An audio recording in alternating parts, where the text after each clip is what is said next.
Hello everyone and welcome back to Greenstat Asia webinar series. I'm your host Prasadini Wickramasinghe, an energy analyst, and I coordinate our activities at Greenstat in Sri Lanka.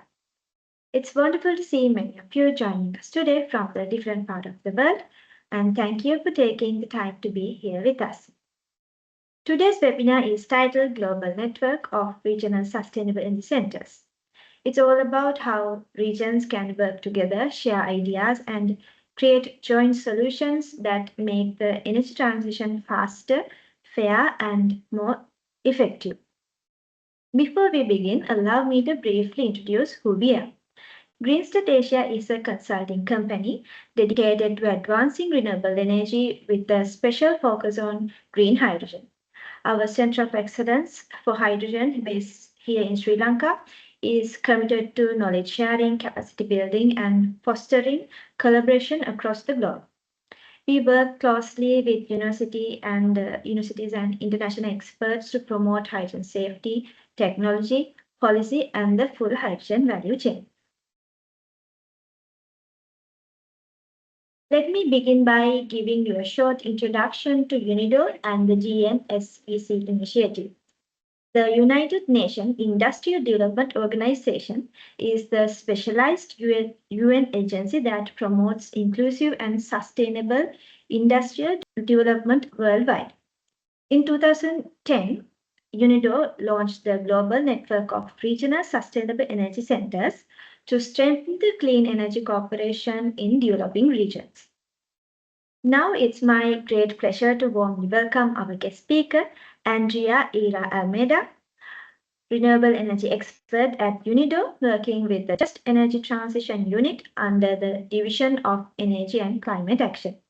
She's a sustainable energy specialist with more than 15 years of experience in advancing renewable energy, energy efficiency, and climate innovation. She holds a PhD in solar energy and has led projects across Latin America, Africa, and Asia, building global partnerships and shaping policy for clean energy access. Andrea is also a strong advocate for gender equality and is the founder of Energy from Women, a collaborative that highlights and empowers women and communities in energy and climate action. Her dedication to just and inclusive energy transitions has inspired me personally, as well as many others, and it's our honor to have her with us today. Before we begin, just few housekeeping notes.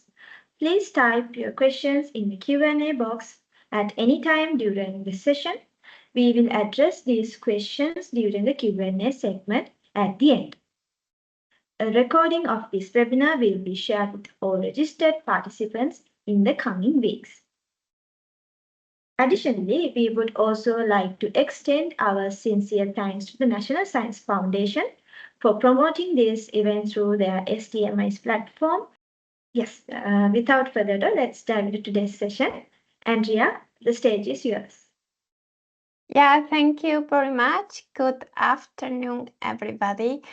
I'm going to share my screen before starting, and you can please confirm it that you are seeing the presentation now. Yes, we can see your presentation.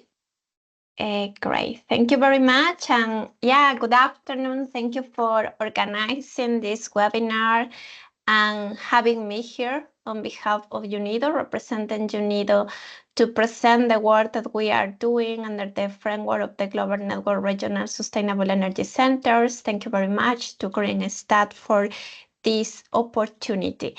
But before starting, I would like to talk briefly about UNIDO. Although President already did it, I think it's important to present also the organization that I'm representing here to understand the context of what we are working on this regional platform. As we know, UNIDO is the specialized agency of the United Nations with a unique mandate to promote, dynamize, and accelerate industrial development. This is reflected in the SDG 9, how we work to promote the building of resilient infrastructure, promote inclusive and sustainable industrialization, and foster innovation. In summary, our mandate looks for working for inclusive and sustainable industrial development to serve our member countries. Currently, we are providing support to 173 countries through 4 key functions: technical cooperation, action-oriented and policy advisory services, normative standard and related activities, and the creation of partnerships to ensure knowledge transfer and technology transfer as well. During this presentation, I will be talking about the state of the network, as well as will be presenting the GNSEC strategy and structure, some of the results that we have achieved so far, and I will be sharing some key information about the regional centers. As I was indicated before, under the mandate of UNIDO, our organization, we are partnering with the regional economic communities for the establishment of regional energy centers. That's why we have designed or create the Global Network Regional Sustainable Energy Centers, well known as the GNSEC, that it's operating since 2010.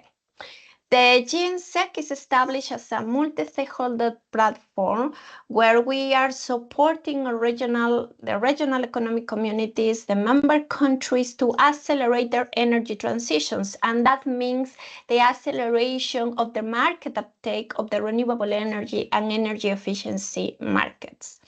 Once the regional centers are established within the GNSEC, they operate under an intergovernmental agreement, assuming a diplomatic status.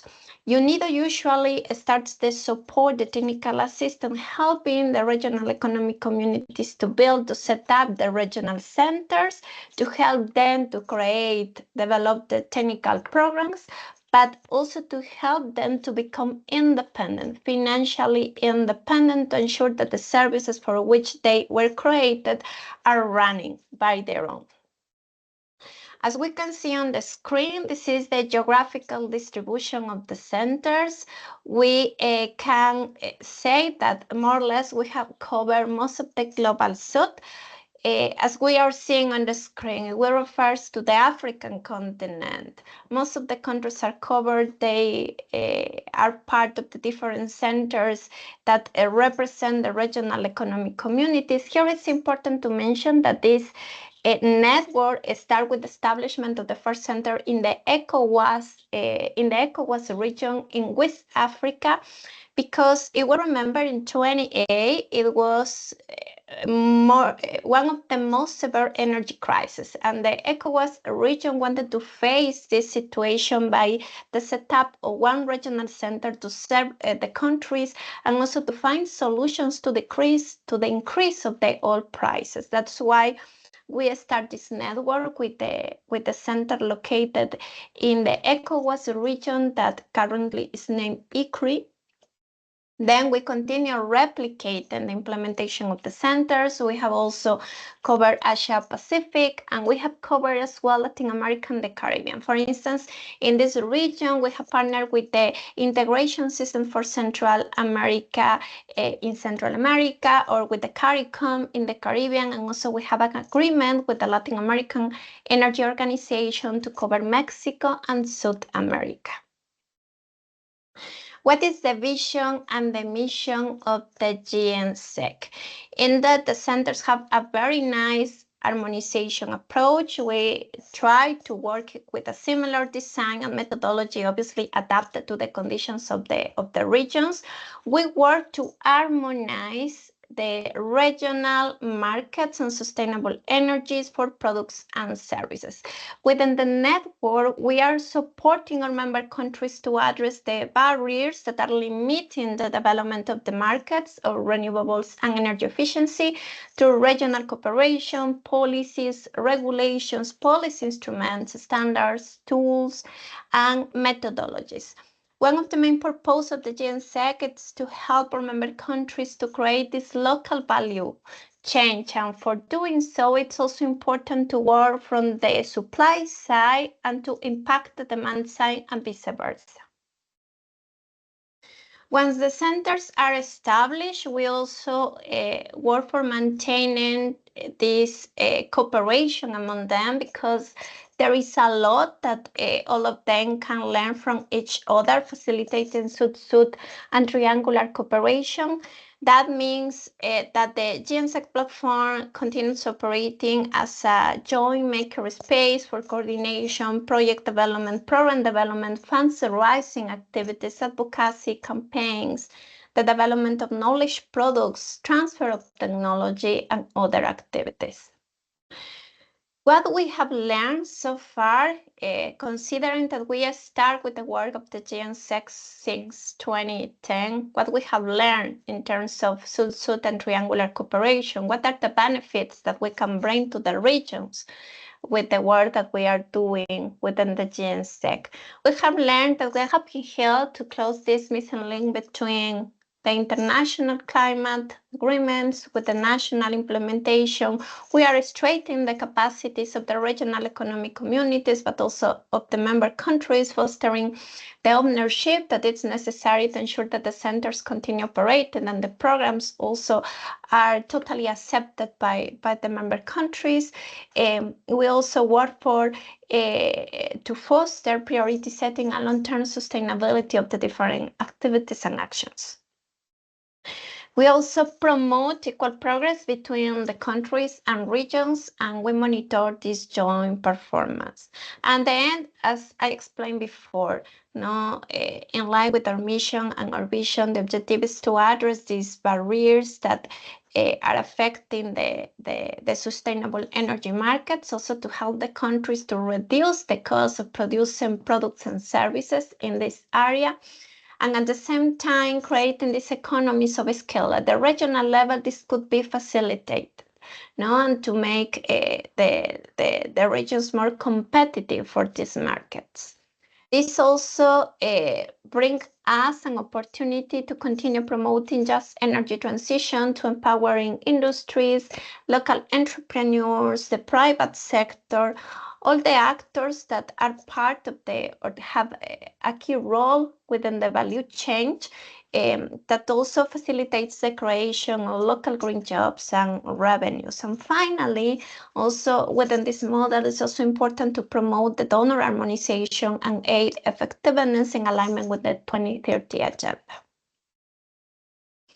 What are the activities of the regional energy centers? Usually, the centers work on a similar programmatic approach, covering policy, regulations, and guidelines, because this is really important for us, because if we really want to promote industrial, inclusive, and sustainable industrial development, we need to create the foundations, and these instruments are key to move forward. Also, we support the centers in developing knowledge products, analytics, awareness activities. We work in quality infrastructure and skill development. Here I can provide an example that refers to the ELA program. The ELA program, it's focused on energy efficiency in the development, implementation, and adoption of minimum energy performance standards for electric appliances that could be related to cooling, related to lighting, or refrigeration. It depends on the priorities of the countries.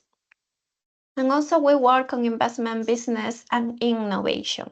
In terms of the technologies that we are promoting and supporting for renewable energy, we can talk about solar energy for both solar photovoltaics and solar thermal, wind, bioenergy, small hydro. Even 2 years ago, we support Central Africa in the development and translation of roadmaps and guidelines on small hydro. In terms of energy efficiency, we talk about appliance, cooking, transport, deep decarbonization for the industry as well.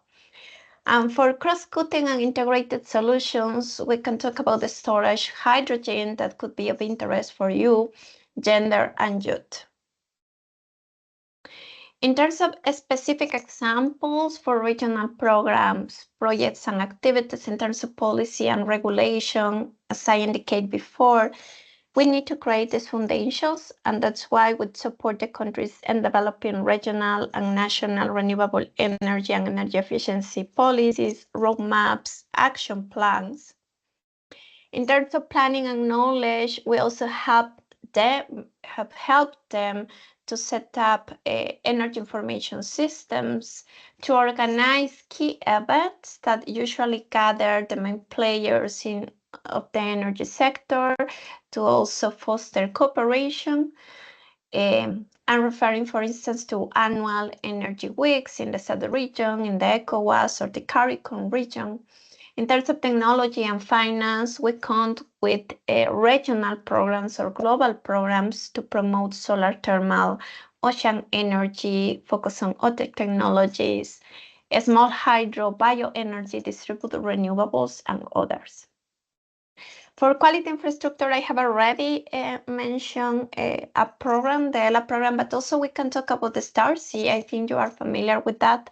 The STAR-C program, it's subjective. It's focused on supporting the development of the solar energy sector. We are partnering with the International Solar Alliance for the implementation and receiving funding support from the government of France for it. And one of the key components of this program is to develop on quality infrastructure frameworks that also incorporate qualification frameworks, because if we are supporting the development of the sector, we also need to work at the level of creating these local capacities, this mass of experts that would be crucial in moving forward or continue the innovations that this sector requires.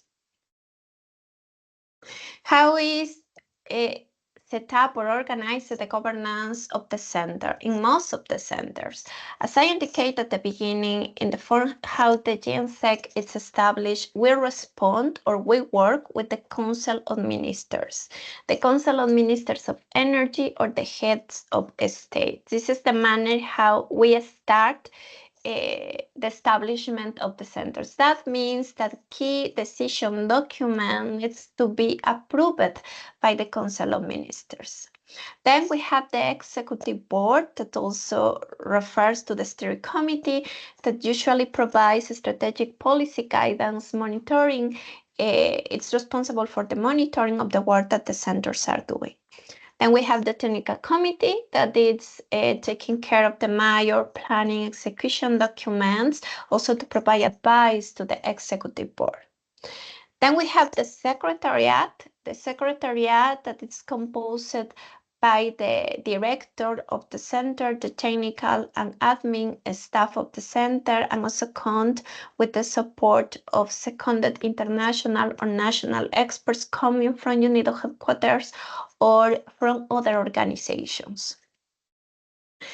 And we also consider the participation of the national focal institutions and thematic hubs that involves the policymakers, project developers, the industry, the private sector, civil society, because we need to ensure that the priorities of the centers, the programs that we are pursuing, and also attending the demand of the beneficiaries. In terms of numbers, the results of the GenSec until now reflect that we are working currently with 120 countries. This includes the work that we are doing with 35 small island developing states and 40 LDCs. In terms of cooperation, policies, regulations, we have helped our centers to develop 10 regional and renewable energy and energy efficiency policies, 50 national policies. We have developed as well 15 national action plans that are guiding the implementation of the activities in key sectors identified by the countries and the regions. In terms of funds mobilization, we have worked together with the centers to mobilize more than $300 million to implement their work plans and action plans. We have ensured the participation of more than 20,000 participants in sustainable energy events. We have trained more than 5,000 experts globally in the Global South. We have supported more than 600 energy businesses. And all the key documents, knowledge products that we have produced under this framework, most of them are available online and reach a number of more than 2,000 regional documents as well that you can check in our GNSEC webpage. But to understand how these centers are set up, because it could be quite interesting also to learn about the area of coverage of each of the centers, we can start with ICRI. ICRI was established in 2010, as I indicate to you, motivated by the need to face this energy crisis at the time, covering the ECOWAS region. That means the participation of countries like Cabo Verde, Cote d'Ivoire, Ghana, Guinea, Sierra Leone, Senegal, and others. Then we have SACRI, that covers the SAT region. It's operating from South Africa. This center includes countries like Angola, Botswana, Democratic Republic of Congo, South Africa, Tanzania, and others. Then we have RICRI. Here it's important to highlight that most of the funding support to the implementation of the GNSEC network and the centers, it's coming from the government of Austria. And for the case of RICRI, RICRI was established in 2008 with the support of the government of Germany. That's why when realized of this, we also invite the RICRI to become part of the network. RICRI, it's covering the Arab League, including countries like Yemen, Syria, Sudan, Egypt, Somalia, and others. Then we have our center located in East Africa, YACRI, in partnership with the East African community. It covers countries like Rwanda, Tanzania, Uganda, South Sudan, Burundi. Then we have one of the newest ones that was established in 2023 in partnership with the ECAS economic community that is operating from Luanda and includes countries like Sao Tome and Principe, Burundi, Angola, Congo, Democratic Republic of Congo, Equatorial Guinea, and others.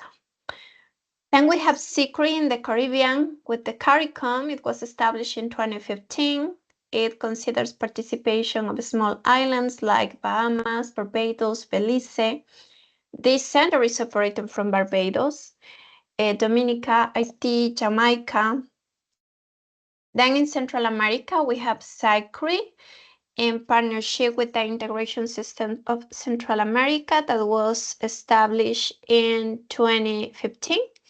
That involves the participation of Costa Rica, El Salvador, Guatemala, Honduras, Panama, Dominican Republic, and others as well.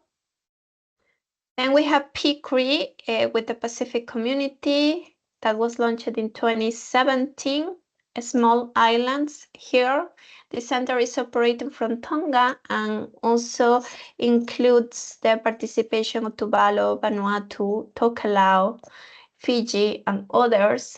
And then we have the newest one that was established the last year in cooperation with the ECO community and includes countries like Afghanistan, Azerbaijan, Iran, Pakistan, Turkey, and others. Within the work that we are doing with these centers, we usually every year meet to prioritize the projects and programs that we will be developing together to help them to raise resources to ensure that the operations of the centers can be sustainable and they become also financially sustainable. No, under this joint makerspace, as was explained before, we continue building projects, programs together with the center, sometimes at the national level as well. It depends on the needs And the topics that have been prioritized involves deep decarbonization for heavy industry, buildings, transport, distributed renewables, and high-performing agri-food appliances like agrivoltaics, clean cooking as well. We have recently developed and launched a coalition on clean cooking. Ecotourism, quality infrastructure, as I've already provided to you some examples, the StarSea, the ELA, the Sol Trade program that is focused on solar thermal technologies. Then we have the Global Ocean Energy Alliance that we are working together, developing and promoting together with Google, with PICRI, with CITSTO, with key organizations that also requires the support of these emerging technologies and solutions. Then we have the Bloom program that whose main focus is to support young entrepreneurs and companies to develop this knowledge and products for both markets, renewables and energy efficiency. We just closed a project in Barbados, and inspired of this experience, we have developed a global program as well that we wanted to replicate. And then we have the new emerging topics like carbon finance, transport fuel economy and electric mobility, and green corridors and integrated renewable energy power markets.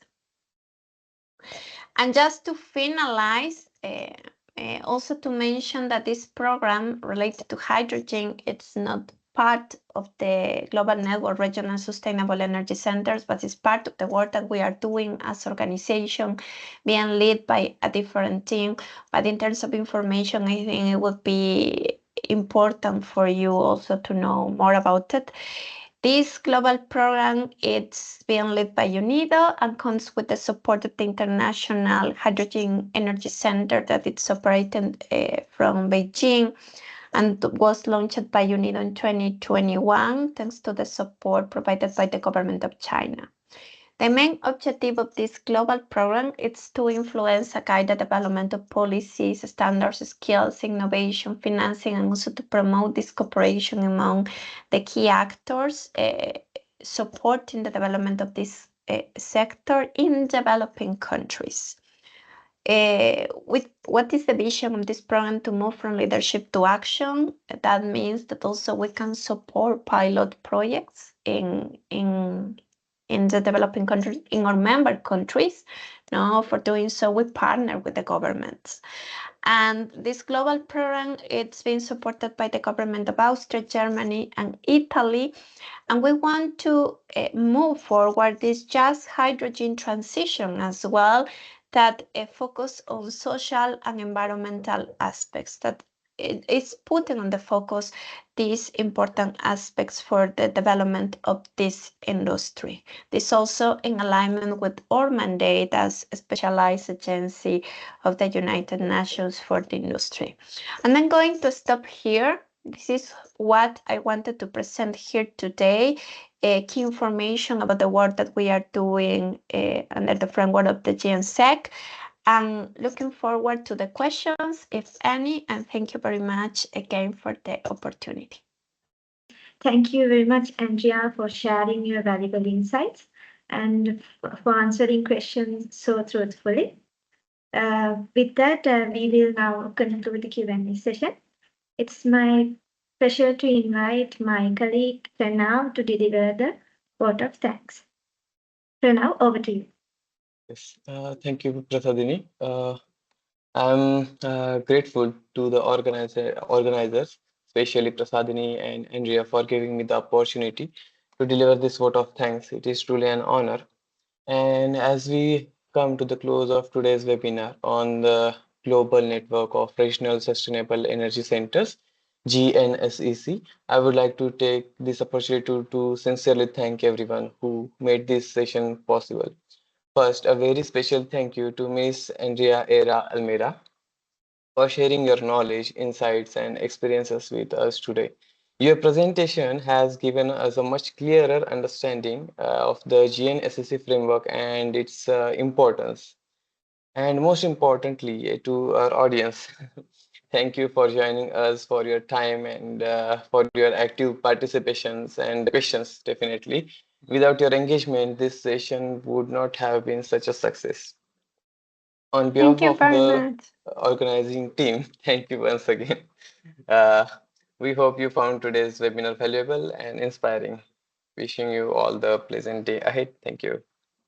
Thank you very everyone. much, colleagues. For me, it has been a pleasure to be here. Thank you to Greenstat President for approaching, for the invitation, and looking forward. Thank you for the opportunity. Thank you. Thank you, everyone. Bye-bye. Thank you, Bye. everyone. Thank you.